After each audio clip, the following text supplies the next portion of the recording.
Streaming now from KRON 4, the Bay Area's local news station. Hello, I'm Sogomonian. Thank you so much for watching KRON On. Our top story for many Americans, the $600 stimulus check can help pay rent and put food on the table, but now a number of taxpayers who use H&R Block and TurboTax are finding out that their money went to an incorrect bank account. KRON On's Maureen Kelly explains what went wrong. So it's just very frustrating. Newark resident Alyssa Constantino is one of millions of Americans who's been waiting on the $600 stimulus money. I'd be using it to pay bills, and just doing the normal grocery shopping. Just any little bit helps. But rather than a check, like last time, she chose to get a direct deposit. But when she went to the IRS website this time to see where her money was, she saw a message similar to this one. But the numbers on the bank account that the money was scheduled to be deposited into isn't hers. She's not the first KRON 4 viewer to reach out about stimulus money going to the wrong place, and all of them so far have been H&R Block customers. H&R Block did not answer my questions about how widespread the problem is, but responded to my inquiry with the same message they've been tweeting out, that the IRS determines where the second stimulus payments were sent, and in some cases money was sent to a different account than the first stimulus payment last spring. We immediately deposited millions of stimulus payments to customers' bank accounts, and all direct deposits are being processed. They're directing other clients with the same problem to call their hotline or to reach out via Twitter. Alyssa says she was told that this is because she pays H&R Block to prepare her taxes with money that comes out of her refund. But the stimulus doesn't have a fee, so they don't know why it went to that account before it went to your bank account, but it should be in by the end of the week. So we shall see. We're now learning that some TurboTax customers are reporting similar problems, and that company says they're partnering with the IRS to help taxpayers receive their payments as quickly as possible. I talked to an IRS spokesperson who says if you qualify for the stimulus money and you don't get it at all, you should file your 2020 tax return electronically as soon as possible and claim the recovery rebate credit to get your money and any refund if you're owed one. Maureen Kelly, KRON 4 News. A bipartisan bill that would help California's small business owners from going out of business during the pandemic is gaining momentum. The Keep California Working Act would provide $2.6 billion in more grant money, and now 1/3 of the California legislature is backing the measure, hoping that the bill will be signed into law before more businesses have to fold the hand that they've been dealt. KRON On's Taylor Bisacki reports. This has an impact on me, and it has an impact on my family. I've at this point, I've pretty much lost everything I spent 15 years working for.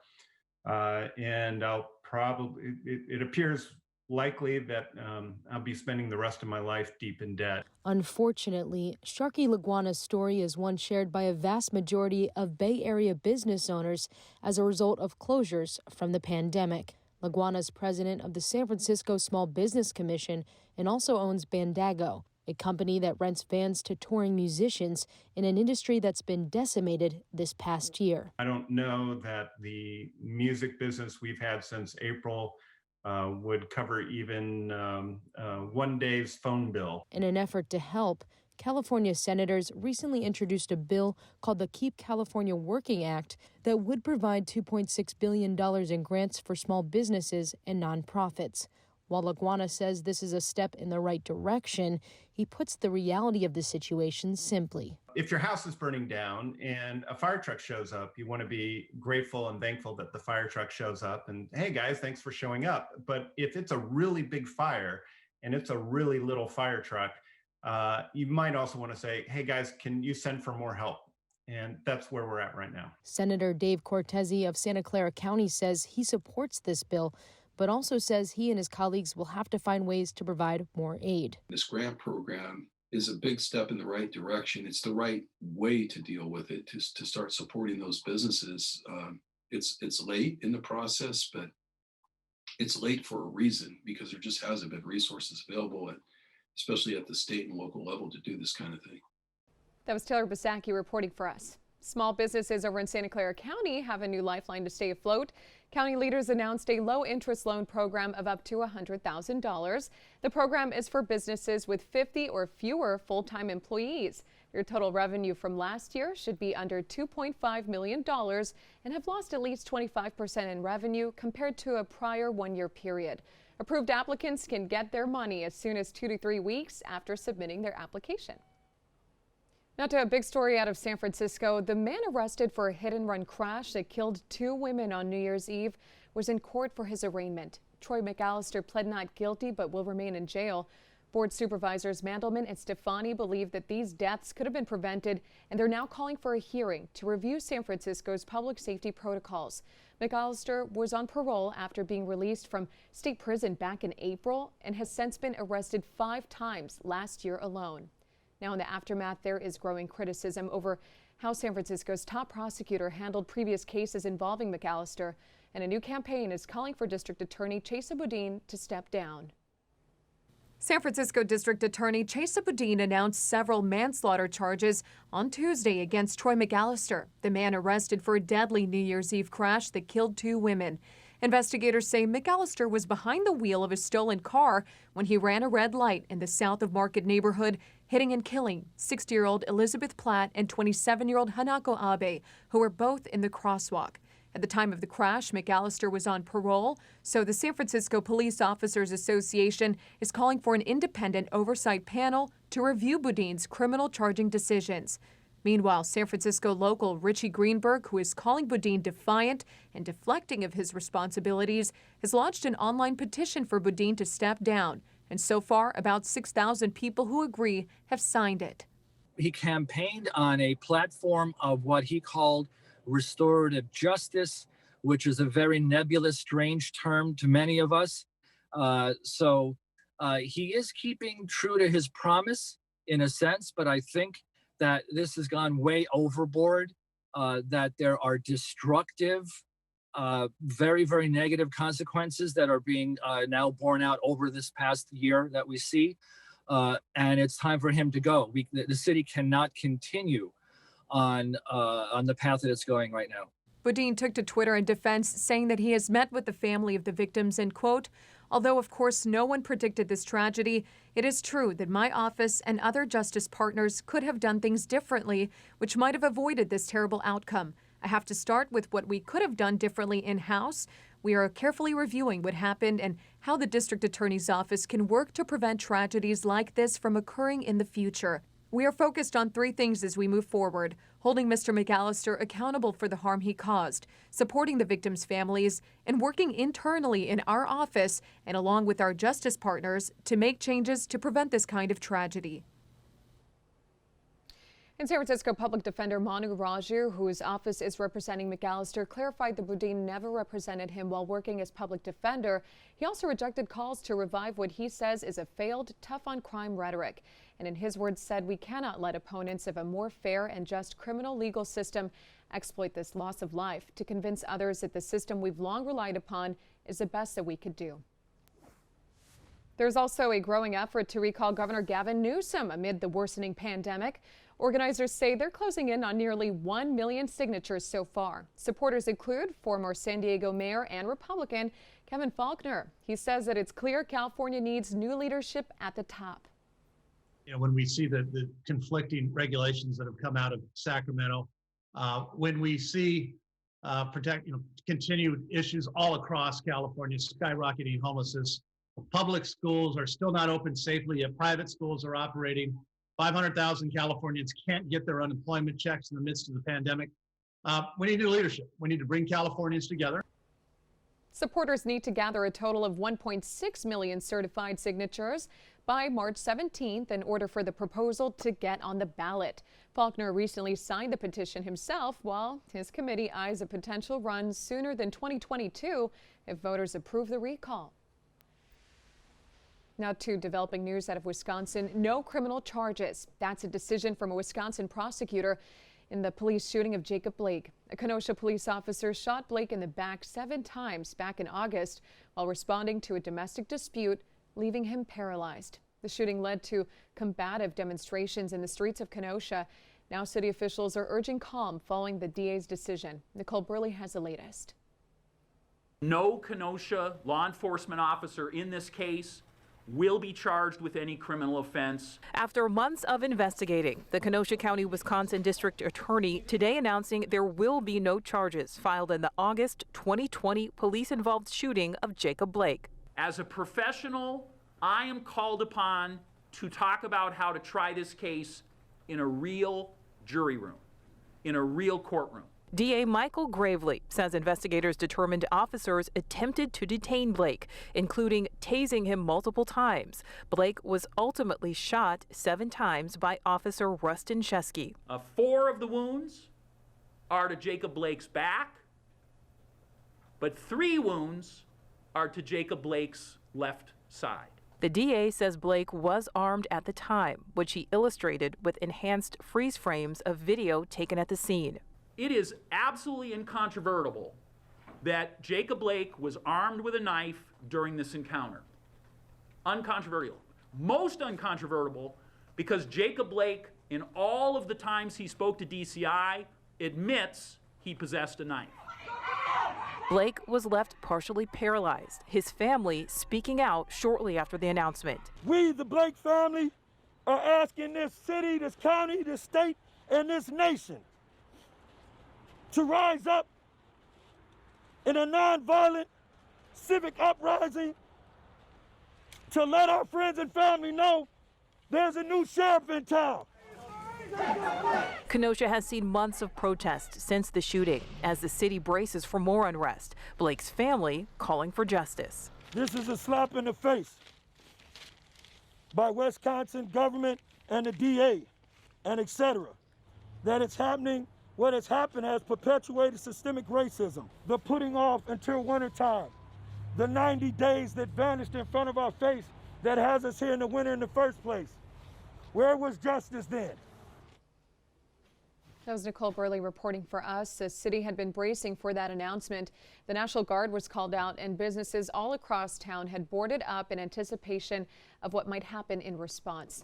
Meanwhile, we learned that the Illinois teen who fatally shot 2 people and hurt a third during violent summer protests in Kenosha has pleaded not guilty. 18-year-old Kyle Rittenhouse, who you saw there, entered his plea on Tuesday morning, and prosecutors say that Rittenhouse left his home in Antioch, Illinois, then traveled all the way to Kenosha after learning of a call to protect businesses in the wake of the police shooting of Blake. During those protests, Rittenhouse killed Joseph Rosenbaum and Anthony Huber. In other news, top national security agencies are confirming that Russia was likely responsible for a massive hack of U.S. government departments and corporations. The agencies, including the FBI and the NSA, put out a rare joint statement rejecting President Donald Trump's claim that China might be to blame. It says that the hacks appeared to be intended for intelligence gathering, suggesting that the evidence so far pointed to a Russian spying effort rather than an attempt to damage or disrupt U.S. government operations. Russia has denied any involvement in the hack. Back to coronavirus coverage now, as San Francisco Mayor London Breed is hoping that the arrival of COVID-19 vaccines will protect the more than 700 long-term care residents at Laguna Honda Hospital. Those vaccines are coming in the nick of time as a recent outbreak has led to the death of 5 people in less than 30 days. Chronon's Dan Kerman has the details on the mayor's latest briefing. Since the pandemic began, 30 residents and 133 staff at San Francisco's Laguna Honda Hospital have been infected with COVID-19, and 5 residents have died just in the last 30 days. Now, vaccinations are underway for the more than 700 long-term care residents and should be completed by Wednesday. These are the lives we have been fighting for day after day to save. After months of uncertainty, they will now be protected. During an online briefing Tuesday, there was also good news about the current surge. Our cases of COVID-19 and unfortunately our deaths due to COVID-19 in San Francisco continue to increase, but the rate of increase seems to be slowing. However, at this time, we do not know the full impact of the December holidays, and it is plausible that we could see a sharp increase in cases followed by hospitalizations in the next few weeks. While increasing, hospitalizations are also slowing. And while ICU capacity remains at over 30%, the mayor said it will have no impact on restrictions because most are tied to the state's order, which looks at the region's ICU capacity, which now sits at just under 6%. That means we currently have no control over lifting most restrictions, like those related to outdoor dining or personal services. What we do have control over is how we closely follow the health orders. We do have control over our individual actions that can lead us to improve our numbers so we can keep people healthy, save lives, and get out of these state restrictions. Nearly a year later, and we're still faced with those challenges. And in an effort to speed up vaccinations across the state, Governor Gavin Newsom announced this week that dentists are now cleared to administer COVID-19 vaccines. This plan comes as the state continues to finalize its vaccination plan. Officials say that it's become clear there just aren't enough healthcare providers to administer vaccines, especially once we get to the point where the average person can get them. 2 dentists in Berkeley say they are ready and willing to step in as soon as they are trained. I think this is something that really should have been done a long time ago. We should have been considered a long time ago. Yeah, as dentists, I think we are fully qualified to administer this vaccination shot. You know, we give difficult injections in hard to reach places in the mouth all day long. So giving a shot in the arm shouldn't be a big deal. Sounds like they're ready to go. Dentists will complete online training from the Centers for Disease Control first, and that should only take about 3 or 4 hours to complete. There's not a definitive timeline on when they're going to start, but it's possible it could happen within the next few weeks. The city of Berkeley released information on who will be receiving the coronavirus vaccine. Berkeley Mayor Jesse Adeguin says that the city has received 1,100 doses of the Moderna vaccine. The first doses will go to hospitals, nursing homes, and first responders. Next will be home health care workers, clinics, and community health care workers, followed by teachers and people over the age of 75. Phase 4 includes the homeless and people with underlying health conditions. I'm not too familiar. I just think there needs to be a better system and maybe some type of program to really kind of catch these claims in advance, because there are people out there that truly need assistance right now that have tons of debt, they're behind on their rent payments. Lots of frustration out there as there are more issues plaguing California's unemployment system. And Cronon has learned that the Economic Development Department has been sending out several letters to people about important pandemic relief. But the problem is that the people don't live at those addresses. This issue comes as the department faces criticism for withholding money to nearly 400,000 people and making payments to prisoners who aren't even eligible for unemployment. Cronon's Teresa Stasio has the latest. I don't want anything to do with it. You know, I pay my taxes. I'm a great citizen, so I just sent them back. Jose Alvarez reached out to Cron 4 News after receiving not 1, not 2, not even a dozen, but nearly 20 letters from the Employment Development Department, the California state agency responsible for helping millions of unemployed, especially these days, during this pandemic crisis. So like I said, around September to around November timeframe, I started receiving these letters of EDD with just different names, with the exact address, exact apartment number, just not my name. Jose manages several apartments in the South Bay, putting him in a unique position. I work for the community, so I just kind of looked up to see if there's any past residents, because I know it's sometimes it's important mail that, you know, it's time sensitive, so I kind of like to be do the right thing as a human being, kind of give them a call and be like, hey, I got your mail, I'm not sure what you want me to do with it. But none of the names showed up on our system, so I just found it very, very weird. Jose's situation, not an isolated one. A Cron 4 News employee received 5 letters addressed to a person with no ties, current or in the past, to the home. And another Cron 4 viewer reported that she received nearly 60 letters from the EDD. Governor Gavin Newsom has already stepped in to deal with the department's woes. In September, he launched a team to examine a backlog of claims. Another eyesore, a Bay Area law enforcement agency unraveled a scheme where millions of dollars were being sent to incarcerated prisoners ineligible for benefits. And just this week, 400,000 accounts placed on hold over concerns of legitimacy, leaving many in a lurch for vital financial help. As for the agency, they declined an interview to address this latest reported glaring error. In a statement to Cron 4 News, they wrote, quote, "The EDD warns Californians that the department will not send representatives to your home and encourages you to help the department combat fraud by reporting it and using one of the following steps with any mail you may receive that does not pertain to you," end quote. They went on to say that you can mail it back to them or simply write reply to sender on the pesky pieces of mail sent to the wrong household. Teresa Estacio, KRON 4 News. Just feels like one thing after another. The EDD also said that it is freezing some payments over concerns of fraud. On Sunday, the agency said that they suspended payments on claims considered to be high risk. Those affected will have to verify their identity before payments can resume. The agency says that it will post more details later this week. And in other news, we're learning how fast action by hospital staff and volunteers in Mendocino County prevented hundreds of doses of a COVID-19 vaccine from going bad.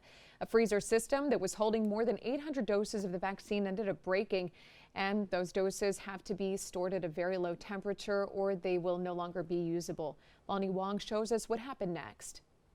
This was the frantic scene at Adventist Health Ukiah Valley Medical Center yesterday.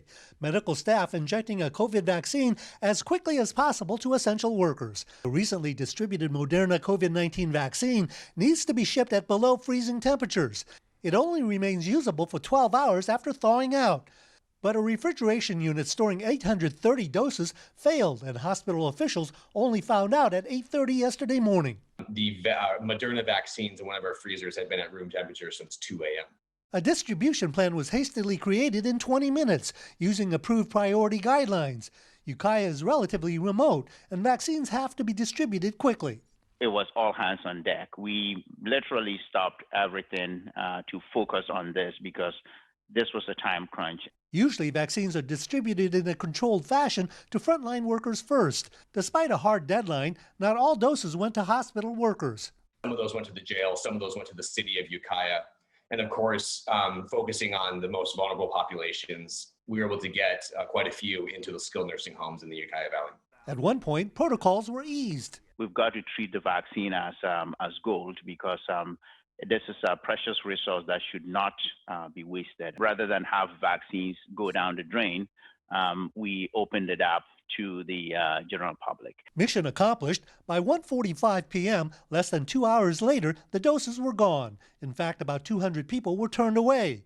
The hospital credited county response agencies, which had previously dealt with disasters like wildfires, as well as volunteers who stopped what they were doing to help administer the vaccine. Close call. That was Lonnie Wong reporting for us. Hospital reps say they're confident that they will get additional doses for the necessary follow-up shots. Veteran talk show host Larry King has been moved out of intensive care at a Los Angeles hospital and is breathing on his own. King was moved to the ICU after contracting COVID-19 on New Year's Eve. The 87-year-old broadcasting legend has previously survived multiple health complications, including a heart attack, stroke, diabetes, plus prostate and lung cancer. So it looks like he's making it through this too. What a champ. Meanwhile, music's biggest night has been postponed over coronavirus concerns. The 2021 Grammys were originally set to take place on January 31st at the Staples Center in Los Angeles, but a combination of health and travel concerns amid LA's spike in coronavirus cases led to that postponement. The Recording Academy says that the annual awards show will take place in March instead. The exact date has yet to be revealed, but the Grammys were already planning on a limited show anyway, with only presenters and performers allowed on site. Certainly a lot of changes that we have seen throughout this year and now going into 2021. You're watching KRON On, streaming Bay Area News 24/7.